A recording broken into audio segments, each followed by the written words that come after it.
আপনি নামাজ পড়েন, সন্তান টেলিভিশন দেখে।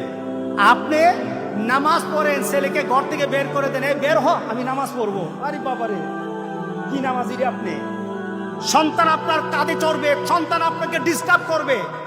এরপরে দেখবেন সন্তান আপনার সাথে সাথে আপনিও সেজদা দেন, সন্তান ল্যাংটা হয়ে আপনার সাথে সেজদা দেয়।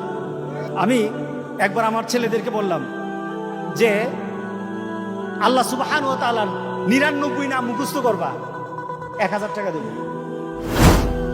আপনি বিড়ি টানে দেখেন, আপনি বিড়ি টানেন, আপনার 1 বছরের বাচ্চা বিড়ি টানে, সে দেখবেন কিছুক্ষণ পরে কোনোদিনের যা পায় এটা টানে।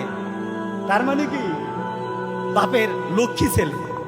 এটা বাপের কি ছেলে? বাপের লক্ষ্মী ছেলে।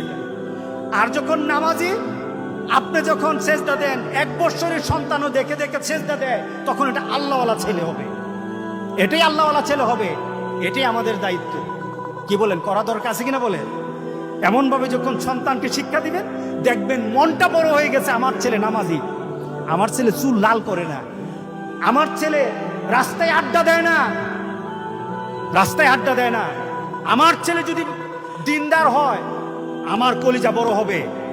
আমি আল্লাহর দরবারে এতটুকু বলার সুযোগ পাবো যে রব্বুল আলামিন আমার সন্তানকে আমি শিক্ষা দিয়ে এসেছি যে আমার মৃত্যুর পর আমার জন্য দোয়া করা। আমি আমার সন্তানকে শিক্ষা দিয়ে এসেছি হযরত লুকমান যেভাবে তার সন্তানকে ওসিয়ত করেছে, ওয়াকাদা রাব্বুকা আল্লা তা'বুদু ইল্লা ইয়াহু ওয়া বিল ওয়ালিদাইনি ইহসানা ওয়া ওয়াসাইনাল ইনসান। ওসিয়ত করা হয়, আল্লাহ বলছে ওসিয়ত করো। লুকমান যেমন তার সন্তানকে ওসিয়ত করেছে যে বাবা আল্লাহ তা'বুদু ইল্লা ইয়াহু।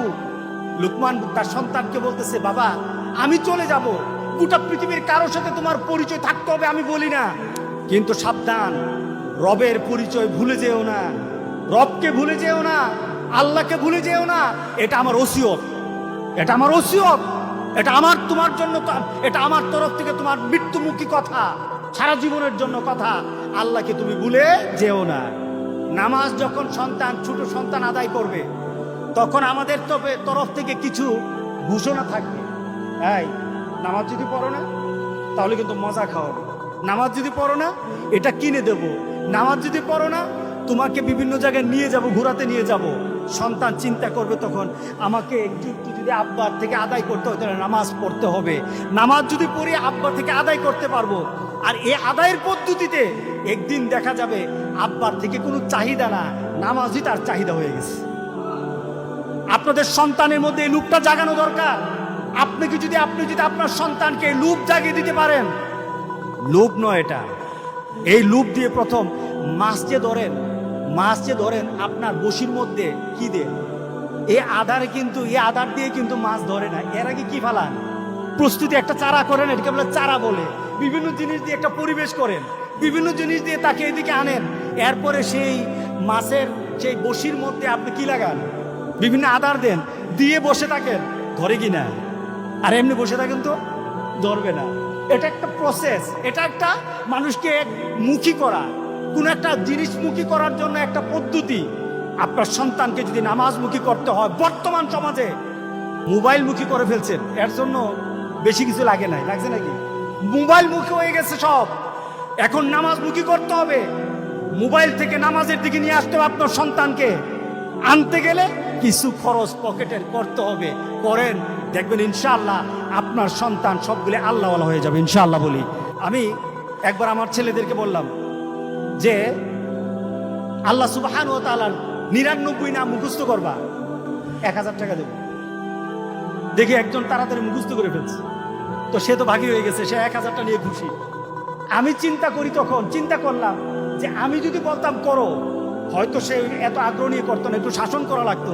যখন আমি বলছি 1000 টাকা, দেখি যে 3 ভাই তারা কম্পিটিশন লেগে গেছে, কে আগে পারবে, একটা কম্পিটিশন লেগে গেছে। আমি তাকিয়ে দেখলাম যে আলহামদুলিল্লাহ, আল্লাহর 99 নাম মুখস্থ করার জন্য একটা ছোট্ট একটু ঘোষণা দিলাম, আমার ছেলেরা তো কম্পিটিশনে নেমে গেছে। এটাই তো করা দরকার, এটাই তো হওয়া দরকার, এটাই তো পরিবারে থাকা দরকার। নামাজ না পড়ে মরবো না, নামাজি হয়ে মরবো না। রাজি আছি সবাই? নিজেও না, পরিবারের সন্তানদেরকেও না। আপনার সন্তানের চুল যদি লাল হয়, আজকে কেটে ফেলবেন। রাজি আছেন সবাই? আপনার সন্তানগুলি যদি নামাজ না পড়ে ধরে মসজিদে আনেন, ধরে মসজিদে নিয়ে আসেন, নামাজ পড়ান। মনে করছেন জানাজা দিয়ে বুঝি পার পেয়ে যাবেন? পার পাবেন না।